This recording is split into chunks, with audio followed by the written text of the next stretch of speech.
पंडित रमाशंकर द्विवेदी कस्बे के सबसे पूजनीय डिमांडिंग पंडित हैं। बारादरी के बच्चों की शादी ब्याह से लेकर किसनवा की खोई बच्चिया को ढूंढने तक में पंडित रमाशंकर से पत्रा विचरवाए बगैर कोई अगला कदम नहीं उठाता है।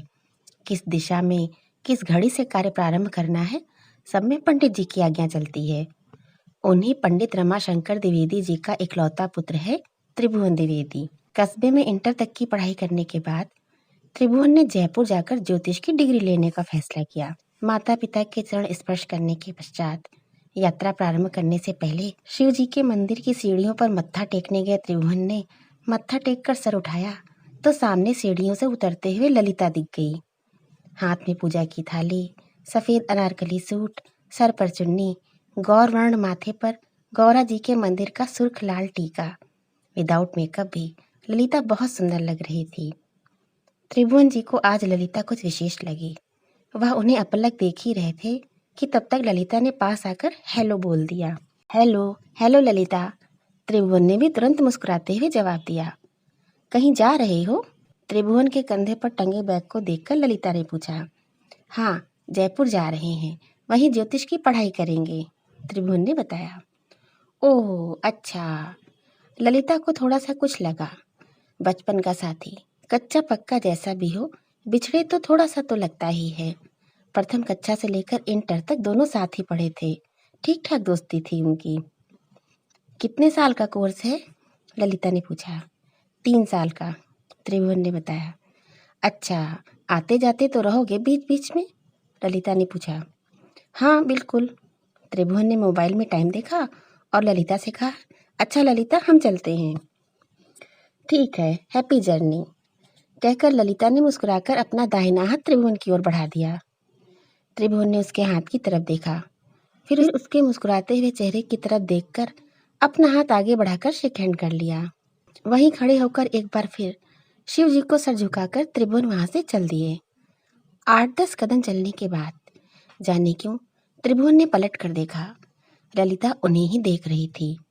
दोनों ने एक बार फिर एक दूसरे की तरफ देखा और मुस्कुराकर हाथ हिला दिया। त्रिभुवन फिर आगे बढ़ गए। 4 कदम चलने के बाद त्रिभुवन ने फिर पलट कर देखा। ललिता जा चुकी थी। त्रिभुवन ने मुस्कुराकर अपनी दाहिनी हथेली को देखा। उसमें ललिता की हथेली की गुनगुनाहट अभी भी ताजा थी। त्रिभुवन समझ नहीं पाए, लेकिन ललिता की हथेली की उस गुनगुनाहट ने त्रिभुवन के दिल के दरवाजे पर दस्तक दे दी थी। शायद ये उम्र ही ऐसी होती है। कॉलेज पहुंचकर त्रिभुवन ग्रहों और नगों की दुनिया में रच बस गए। कभी कभार उनको लगता कि वो ललिता को मिस कर रहे हैं। एक दिन उनका मन नहीं माना तो उन्होंने ललिता को फोन कर दिया। सामान्य बातचीत हुई, लेकिन त्रिभुवन को बहुत अच्छा लगा। अब अक्सर दोनों एक दूसरे को फोन कर लेते थे। ललिता बीबीए कर रही थी। त्रिभुवन का ज्योतिष कोर्स पूरा हो गया तो वह अपने कस्बे में लौट आए। वहीं बढ़िया ऑफिस खोल लिया। वो जटाधारी ज्योतिष नहीं, बल्कि एजुकेटेड, वेल ड्रेस्ड ज्योतिष थे। ज्ञान तो खैर हो ही गया था। माता पिता भी खुश कि बच्चा शहर की चकाचौंध में न फंसकर अपने गृहनगर में ही जम गया। साल भर में ही त्रिभुवन की प्रसिद्धि फैलने लगी। किसको कौन सा नग सूट करेगा, कौन सा ग्रह खराब है, कौन से देवता की शांति करानी है, किस मंत्र का जाप करना है, सब कुछ त्रिभुवन बहुत अच्छे। त्रिभुवन के रिश्ते भी आने लगे थे। माता पिता भी त्रिभुवन को घर बसा लेने को कहने लगे। त्रिभुवन ने सब आगा पीछा खूब अच्छी तरह सोचकर ललिता को अपनी अर्धांगिनी बनाने का निर्णय ले लिया। इसी चक्कर में ललिता के पिता पंडित जोगेश्वर मिश्रा को लुभाने की कोशिश। पंडित जोगेश्वर मिश्रा की बच्चों के रेडीमेड कपड़ों की गुमटी है। जब भी मौका मिलता त्रिभुवन अपनी स्कूटी से पंडित जोगेश्वर को उनकी दुकान के अलावा जहां तहां ड्रॉप करने लगे थे। इसी बहाने वो अपनी भावी ससुर के दिल में अपनी एक जगह बनाने की कोशिश कर रहे थे, ताकि ललिता से शादी की इच्छा प्रकट कर सकें। हालांकि कस्बे में अभी तक लोकल मैरिज या प्रेम विवाह नहीं हुए थे।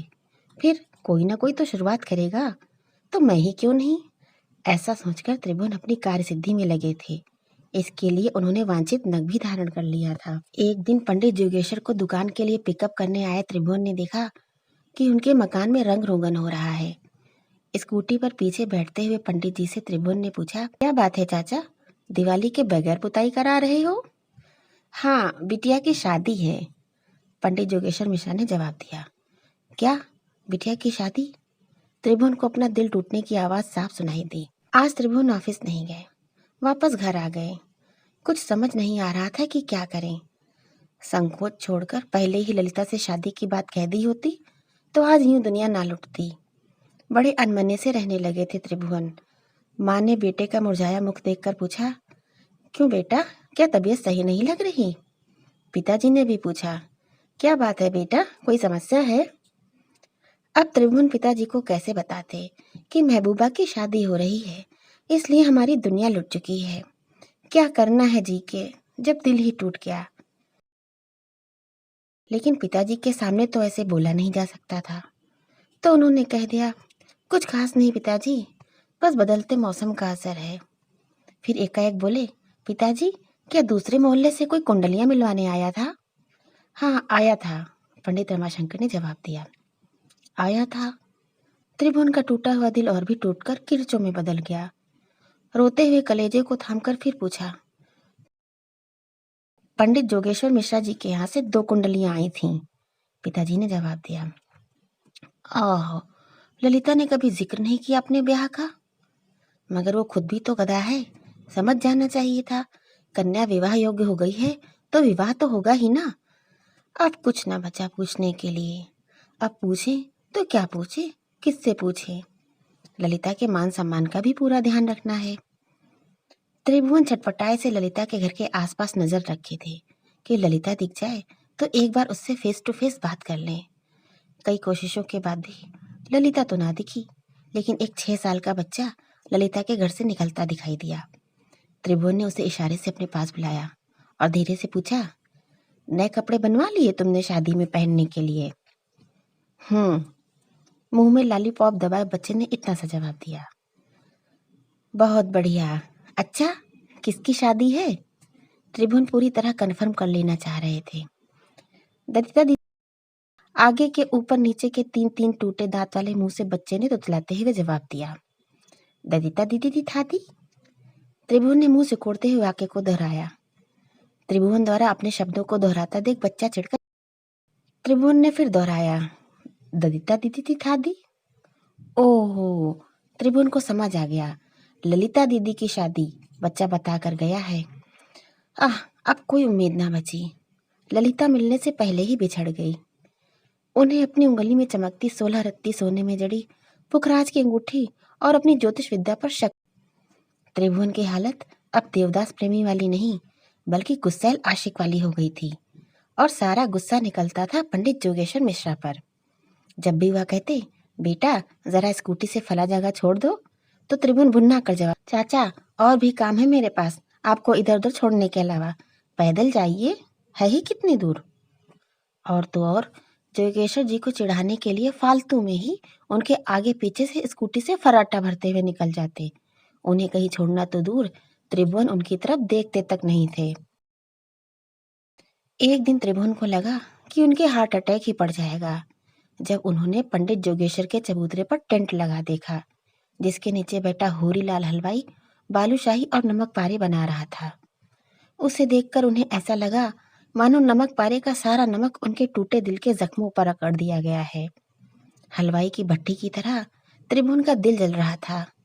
वो अपनी स्कूटी पर बैठे होरीलाल हलवाई को घूरे जा रहे थे कि तभी ललिता के पिता पंडित जोगेश्वर मिश्रा ने पीछे से आकर त्रिभुवन जी का कंधा थपथपा दिया और बोले, बेटा जरा टेंट हाउस तक छोड़ दो, 2 कनातें और लानी है। गले तक गम से पके हुए त्रिभुवन जोगेश्वर मिश्रा की आवाज सुनकर गुस्से से फूट पड़े। आपको स्कूटी से यहाँ वहाँ छोड़ने के सिवा हमारे पास और कोई काम ना है? किसी और लायक ना लगते हम आपको? स्कूटी पर घुमाने के सिवा हमें और कोई गुण ना नजर आया आपको? हमारी काबिलियत, हमारी इंसानियत, हमारी शराफत ना दिखी आपको? हमारी पढ़ाई लिखाई, हमारी ज्योतिष की डिग्री, इन सब का फायदा उठाने की ना सोची आपने? लायक लड़का बगल में मौजूद है, मगर आपकी नजर ना पड़ी उस पे। बस ये स्कूटी बड़ी जल्दी दिख जाती है आपको, झट से इसका फायदा उठाने की फिराक में रहते हो। कभी स्कूटी सवार का भी फायदा उठाने की सोच लेते। अपने दिल की सारी भड़ास निकाल दी और लंबी लंबी सांसें लेकर, क्या क्या मतलब, मैं समझा नहीं बेटा। ललिता के पिताजी हैरान हो गए। अत्यंत व्यवहार कुशल, सभ्य, संस्कारी, मितभाषी, शरीफ लड़के को अचानक ऐसा क्या हो गया जो आज इतना कुछ बोल गया। वो हकलाकर बोले, तुम्हारा फायदा नहीं उठाया? ये क्या कह रहे हो बेटा? मैं भला तुम्हारा फायदा क्यों उठाने लगा? काहे नहीं उठा सकते हमारा फायदा, जब हम खुद अपना फायदा उठवाने के लिए महीनों से आपके आगे पीछे स्कूटी से घूम रहे हैं। त्रिभुवन ने तय कर लिया था कि आज सारा गुबार निकाल लेंगे। लड़के को जोश में आता देख सीधे सीधे ललिता के पिताजी बोले, बेटा, कनाते लाने के लिए कह दिया है इसलिए गुस्सा हो रहे हो? हम गुस्सा नहीं हो रहे हैं चाचा, हम ये कह रहे हैं कि आप हमको कम काहे आके, हमारे पास रोजगार नहीं है क्या? है, बिल्कुल है। क्या हम अनपढ़ गंवार हैं? नहीं नहीं, तुम तो ज्योतिषाचार्य हो। क्या हम लंगड़े लूले हैं? नहीं नहीं, तुम तो भले चंगे बाके नौजवान हो। क्या हम में पान गुटखा शराब सिगरेट का कोई ऐब है? नहीं नहीं, तुम तो सौंफ भी बड़ी मुश्किल से खाते हो। क्या हम बढ़िया दामाद बनने लायक नहीं हैं? काहे नहीं हो, तुम जैसा दामाद पाकर तो कोई भी धन्य हो जाएगा। कोई भी धन्य हो जाएगा तो आप काहे नहीं धन्य हो लिए? क्या जरूरत थी ललिता की शादी किसी और से करने की, जब हम आपके आगे पीछे स्कूटी लिए घूम रहे थे? क्या ललिता की शादी? पंडित जोगेश्वर की हकलाहट और भी बढ़ गई। ललिता की शादी तुमसे? हाँ, हमसे। आप इतने बुजुर्ग हो गए मगर इतनी सी बात न समझ पाए कि एक लड़का क्यों आपके आगे पीछे डोल रहा है। त्रिभुवन अभी भी रौ में बहे हुए थे। ललिता की शादी किसी और से करके आप ठीक नहीं कर रहे हो, हम बताए दे रहे हैं। हमसे ज्यादा खुश उसे और कोई न रख पाएगा। ललिता की शादी? अरे नहीं नहीं बेटा, ललिता की शादी नहीं है। पंडित जोगेश्वर मिश्रा ने हंसते हुए हाथ हिलाकर कहा। ललिता की शादी नहीं है तो फिर ये बालूशाही, नमक पारे, हलवाई, ये सब क्यों? त्रिभुवन ने माथे पर बल डालकर अकुलाई मुद्रा में पूछा। ये सब तो बबीता की शादी के लिए बन रहा है। पंडित जोगेश्वर मिश्रा हो होकर हंसते हुए बोले। बबीता? ये कौन है? त्रिभुवन ने सवाल किया। हमारे बड़े भैया रामेश्वर मिश्रा, ललिता के ताऊ की बेटी है बबीता, उसी की शादी है। बड़े भैया गांव में रहते हैं, उन्हें अपने कस्बे के होरीलाल हलवाई की बनी हुई मिठाइयाँ बहुत पसंद हैं, तो उन्होंने कहा बायना व्यवहार में बटने वाली मिठाई हलवाई होरीलाल से बनवा देना। वही काम हो रहा है। पंडित जोगेश्वर मिश्रा ने मामला स्पष्ट किया। बालूशाही और नमक पारे बनने की असली वजह जानकर त्रिभुवन शर्मिंदगी और शर्म से लाल हो गए। वो अगले बगले झांकने लगे। उनकी समझ न आया कि अब क्या करें। बड़ी विचित्र स्थिति हो गई उनके सामने खड़े ललिता के पिताजी से वो नजर नहीं मिला रहे थे, मगर उनका दिल सपना चौधरी बना नाच रहा था कि ललिता की शादी नहीं है। फिर उन्होंने चुपके से नजर उठाकर पंडित जोगेश्वर मिश्रा की तरफ देखा, जो उन्हें देखकर मंद मंद मुस्कुरा रहे थे। गुस्से में त्रिभुवन ने अपने हाले दिल बयां कर दिया था। जोगेश्वर जी को मुस्कुराता देख त्रिभुवन जी पूरी तरह झेप गए और स्कूटी स्टार्ट करते हुए बोले, आइए चाचा जी, कनाते लेने चलें। घर वापस आकर त्रिभुवन ने अपने पिताजी से पूछा, पिताजी, दूसरे मोहल्ले से किसकी कुंडली मिलने आई थी? जोगेश्वर मिश्रा के बड़े भैया रामेश्वर बिटिया की बेटी बबीता और कन्नौज के हरिराम पांडे के लड़के की कुंडलियां आई थी। शादी तय हो गई है, 34 गुण मिले हैं, पिताजी ने बताया। ओहो, मैंने उसी दिन क्यों नहीं पूछ लिया कि किसकी कुंडली मिलने आई है। खामखा ललिता के पिताजी को 4 बातें सुना दी। अगर वो नाराज हो गए तो फिर तो बहुत गड़बड़ हो जाएगी। कहीं ललिता को पता चल गया कि हमने उनके पिताजी को खूब खरी खोटी सुनाई है तो वह हमारी शक्ल तक नहीं देखेंगी। अब क्या करूं? ये क्या हो गया मुझसे? नॉन स्टॉप बोलता चला गया बिना सच्चाई जाने। पसोपेश में पड़े त्रिभुवन अपनी उंगलियां चटकाने लगे कि तभी, क्या पंडित जी घर में हैं? ये आवाज तो ललिता के पिताजी की है। पक्का शिकायत लेकर आए होंगे। त्रिभुवन छुपने के लिए कोना तलाशने लगे। अरे मिश्रा जी, आइए आइए। त्रिभुवन के अरे त्रिभुवन की माँ, मिश्रा जी के लिए कुछ चाय पानी ले आइए। पंडित रमाशंकर ने अपनी पत्नी को आवाज लगाई। फिर जोगेश्वर जी से मुखातिब हुए, और सुनाइए मिश्रा जी, सब कुशल मंगल है ना? जी, ईश्वर कृपा से सब कुशल। मैं एक जरूरी काम से आया था आपके पास। जरूरी काम? कोने में छुपे त्रिभुवन के कान खड़े हो गए। बेटा, मार खाने के लिए तैयार हो जा त्रिभुवन। यही संस्कार दिए हैं तेरे माँ बाप ने कि बड़ों से जबान लड़ा। हाँ हाँ, आज्ञा कीजिए, क्या काम है? पंडित रमाशंकर ने मीठे स्वर में कहा। त्रिभुवन दम साधे सब सुन रहे हैं। पंडित जी, मैं अपनी ललिता बिटिया का रिश्ता लेकर आया हूँ आपके बेटे त्रिभुवन के साथ। पंडित जोगेश्वर जी ने ताजी ताजी बनी बालूशाही का डिब्बा पंडित रमाशंकर की तरफ बढ़ाते हुए कहा। ललिता बिटिया? पंडित रमाशंकर ने दिमाग पर जरा सा जोर डाला। हाँ हाँ, अरे बहुत सुंदर सुशील बिटिया है आपकी, लेकिन उससे भी पूछ लिया है आपने? जी, ललिता मेरी इकलौती संतान है। वह खुद भी यही चाहती थी कि उसकी शादी कस्बे में ही हो। उसके ब्याह के बाद हम बूढ़े माँ बाप घर में अकेले रह जाएंगे। अब कस्बे में ही उसकी शादी हो जाएगी तो इससे बढ़िया बात उसके लिए और क्या होगी? पंडित जोगेश्वर जी ने बताया। तो फिर ठीक है, मैं जरा त्रिभुवन की माँ से भी मशवरा कर लेता हूँ, फिर आपको बताता हूँ, पंडित रमाशंकर ने कहा। अजी मैं राजी हूँ, मैंने ललिता को देखा है, मुझे भी वह बहुत पसंद है।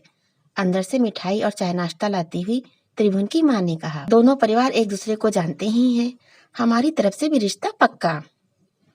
कुछ देर बैठने के बाद पंडित जोगेश्वर जी जाने के लिए उठ खड़े हुए तो कोने में छुपकर सारी बातें सुन रहे त्रिभुवन ने सामने आकर तीनों बड़ों के चरण स्पर्श किए और खुशी से लड़खड़ाती जबान में पंडित जोगेश्वर जी से बोले, आइए चाचा जी, मैं आपको अपनी स्कूटी से घर छोड़ देता हूँ। Thank you.